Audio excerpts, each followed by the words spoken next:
안녕하십니까. 오늘은 요새 주호민 작가의 아들과 그 담임 특수교사와의 사건이 굉장히 큰 이슈가 됐잖아요. 그래서 이 부분에 대해서 한 말씀 드리고자 이 영상을 만들었습니다. 일단 요 글은 주호민 작가 유튜브 채널 커뮤니티에 있는 이제 입장문인데, 이 입장문을 보면서 교사인 저로서는 전반적으로 조금 짚고 넘어가야 할 이야기가 있다고 보여서, 그리고 이 사건에 대해 관심이 많으신 분들도 그냥 참고하시면 좋을 것 같아서 지금부터 하나씩 읽어보고, 그리고 그 부분에서 제 개인적인 생각과, 그리고 제가 되게 집중해서 보았던 JTBC의 사건 반장에서 나온 그런 영상들, 그런 좀 사실에 관한 이야기들을 참고 삼아서 말씀을 드리도록 하겠습니다. 안녕하세요, 주호민입니다. 최근 저와 제 아이 관련해서 기사화된 것에 대해 사실관계를 알리기 위해 글을 씁니다. 이 사실관계라는 게 주호민 작가의 입장문과 교사의 입장문이 약간 다른 내용도 있기 때문에 누가 사실인지는 사실 알 수 없습니다. 작년 9월 저희 아이가 돌발 행동으로 인해 특수학급으로 분리 조치되어 하루 종일 특수학급에서 교육을 받게 되었습니다. 그런데 사건 당일부터 지속적으로 평소와 다른 매우 불안한 반응과 두려움을 표현하였습니다. 등교도 거부하였습니다.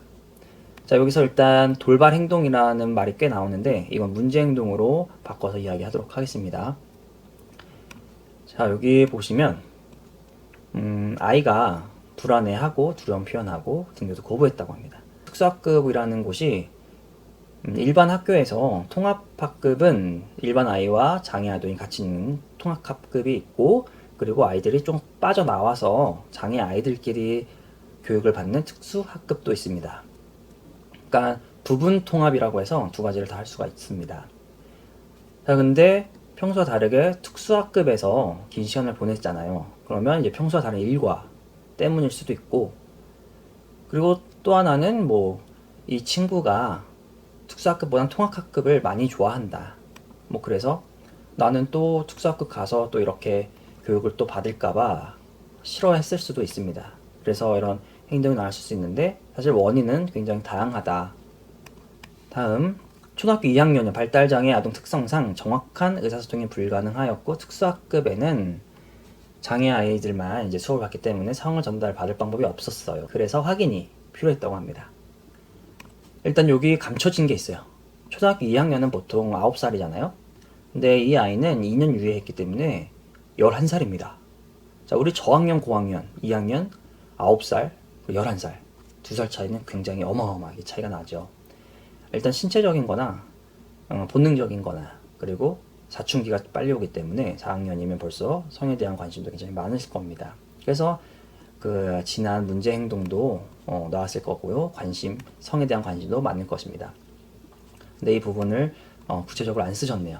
자, 그리고 2학년인 발달장애 아동 특성상 정확한 의사소통이 불가능했다는데, 이건 일반적인 건 아니고 이 아이가 특성상 의사소통이 불가능하다, 그 부분입니다.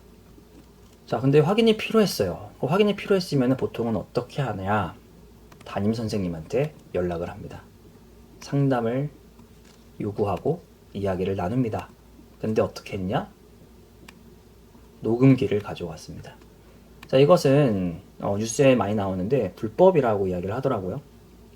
어떻게 이게 재판 때 사용을 될지 모르겠지만, 선생님한테 녹음기를 걸렸을 때는 활동보조 선생님 관련해서 녹음을 하기 위해서 했다라고 했고, 활동보조 선생님한테는 또 다른 이야기를 했다고 합니다. 그러니까 어떤 이야기가 진실인지 사실 모르겠어요. 자, 여기 단순 훈육으로 보기 힘든 상황, 그리고 큰 충격을 받았다고 해요. 이 정확한 내용은 이제 교사의 입장문에 다양하게 적혀 있습니다. 확인을 해보시는 것도 좋겠어요. 자, 우선은 주관적 판단이 아닌 객관적 관점에서 문제가 있는지 판단하고자 외부 자문을 구했습니다. 제가 봤을 때는 이런 본인이 가지고 있는 주관을 조금 더 확고히 하는 그런 과정으로 느껴집니다. 많은 사람들을 고용하고 경찰 담당관이 당연히 있어야겠지만, 이 이야기를 거쳤을 때 어떤 방향으로 이야기가 흘렀을지 잘 모르겠습니다. 객관적으로 봤었다면 신고하지 않았을 것 같거든요. 제 개인적인 이 판단 하에는. 근데 이게 신고를 해야만 하는 상황이었습니다. 왜냐? 여기 보면 교사를 교체하는 것이 어렵다고 써 있습니다. 자, 교육청 자체적으로는 판단해서 교사를 교체하는 것이 어렵다고 돼 있어요. 그렇기 때문에 경찰에 신고해서 이 사람의 죄를 받게 하고 교사를 교체하고 싶었던 거죠. 그러니까 목적은 교사 교체였습니다. 교사 교체를 하기 위해서 신고를 한 거예요. 그러니까 결국에는 주관적 판단을 객관적 관점으로 문제 있고 없고를 판단하고자 한 것보다는 이 문제가 있다. 그래서 교체를 하고 싶다. 그래서 신고를 한 겁니다. 그러니까 제가 교사로서 느낀 바로는 약간 포장을 예쁘게 한 느낌이 듭니다. 어쩔 수 없이.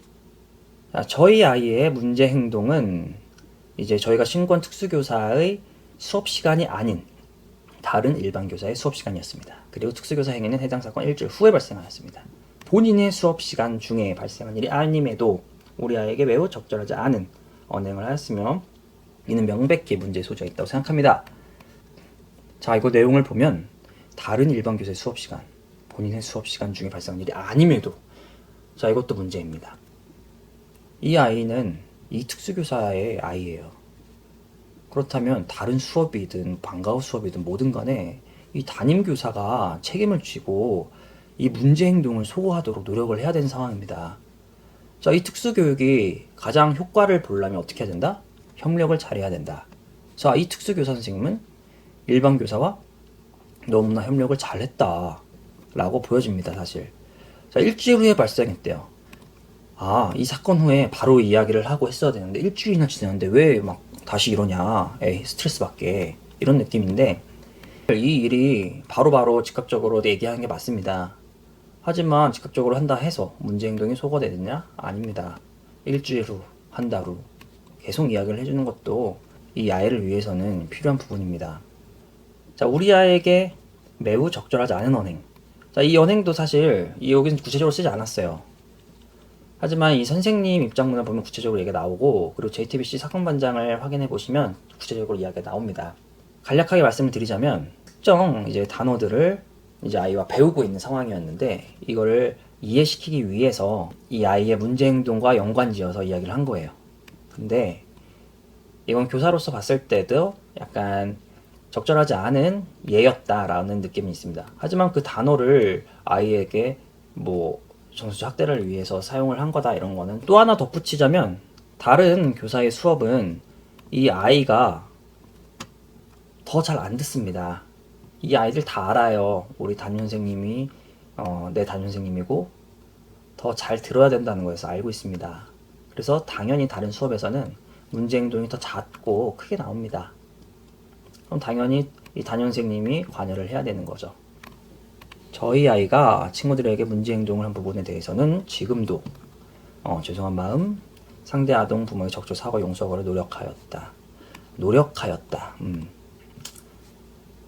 뭐 사과도 열심히 하고 감사하게 사과를 받으러 용서받고 합의해 주셨대요.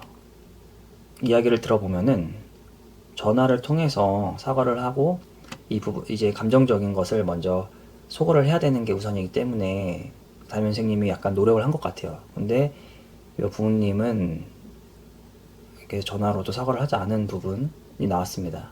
실제로 어떻게 사과했는지 잘 모르겠어요. 사실 이 문제 행동으로 인해서 피해를 본 상대 아동은 정서적으로 굉장히 피해를 많이 보고 힘들어했다고 합니다. 그런데 그 아이가 힘든 것을 알매도 불구하고 통합학급, 그러니까 이 아이, 상대 아이가 있는 교실로 바로 등원을 하고자 한 부분, 그러니까 등교를 하고자 한다면 이제 특수학급으로 가서 조금 더 분리를 했으면 좋았을 텐데 그러지 않고자 했던 부분이 있었다고 합니다. 그 부분이 사실이라면 정말 감사한 게 맞는지 저희는 아이의 문제 행동을 줄이기 위해 적극적으로 필요한 교육, 주의를 기울이고 있고 앞으로 더욱 그럴 것입니다. 너무나 당연한 겁니다.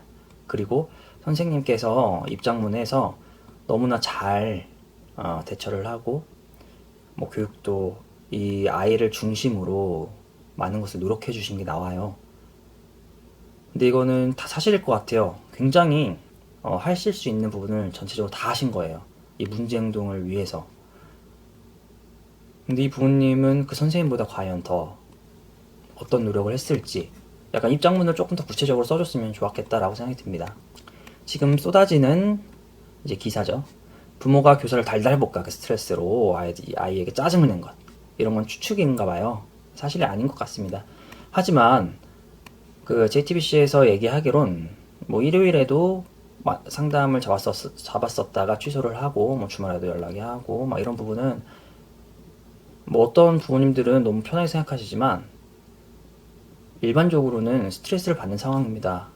해당 교사의 직무가 정지되어 다른 학부모님들께 큰 고충을 드리게 되어 괴로운 마음. 그래서 탄원도 하셨겠지요. 그래서 탄원하신 게 아닌 것 같은데. 이 선생님한테 이제 직무가 정지된 상황에서 이 선생님은 아이를 한 대여섯 명 데리고 있을 거예요. 그렇다면 대여섯 명의 학부모가 큰 고충을 받으셨을 거고 그 대여섯 명의 학부모가 탄원을 넣으셨을 거예요. 아니면 한 뜻으로 하나를 넣으셨거나. 근데 기사상에서는 교사와 학부모가 80건이나 탄원을 내었다고 합니다. 그렇다면 정말 그 직무가 정지되어서 탄원을 넣었을까요? 한번 생각해 보는 게 좋을 것 같습니다. 왜 탄원을 여러 사람이 넣었는지, 과연 이게 진짜 원인인지, 이건 조금 생각을 해볼 필요가 있다고 봅니다. 현재 관련 사안은 재판이 진행되고 있는 상황. 이게 훈육인지 학대인지 여부잖아요. 이거는 기다려주는 게 맞습니다. 이거는 지켜봐야겠죠. 아동학대가 나오면 저와 같은 이제 교사들한테는 굉장히 큰 문제가 될 것 같습니다. 근데 이게 정당한 훈육이었다 라고 나온다면 과연 그렇게 신고를 한 가정에서는 어떻게 이 선생님한테 대처를 할지 이것도 많이 관심을 가져주셨으면 좋겠습니다. 사실 선생님들은 이런 신고가 들어오면 신고자는 그냥 신고한 거예요. 그리고 결과만 보면 돼요. 변호사도 고용할 필요도 없어요. 근데 선생님 입장에서는 생계 유지고 본인의 직업이고 해야 할 일이기 때문에 아동학대 신고가 들어가면 안 됩니다. 그리고 결과가 그렇게 나오면 안 되잖아요. 그래서 선생님들이 변호사 고용을 해요. 몇백씩 들여서.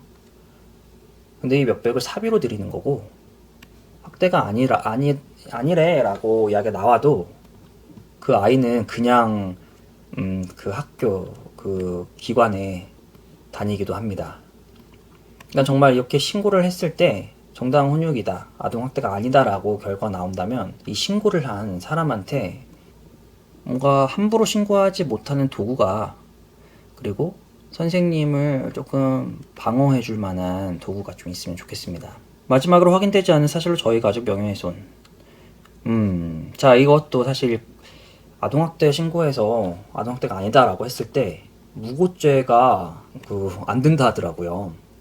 이 선생님이 사비로 드린 그 돈이나 정신적으로 힘들었던 부분들, 그리고 이제 다른 학부모님들한테도 소문이 나고 뭐 이런 부분 전혀 방어가 되지 않아서 신고받은 교사 입장에서 너무나 힘들 것으로 판단이 됩니다.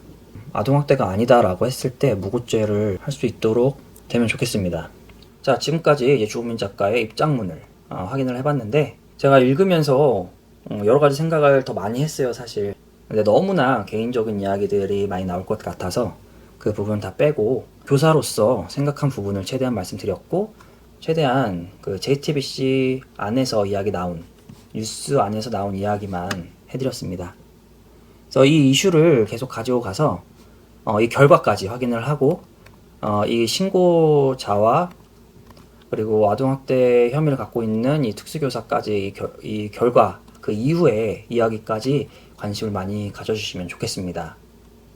감사합니다.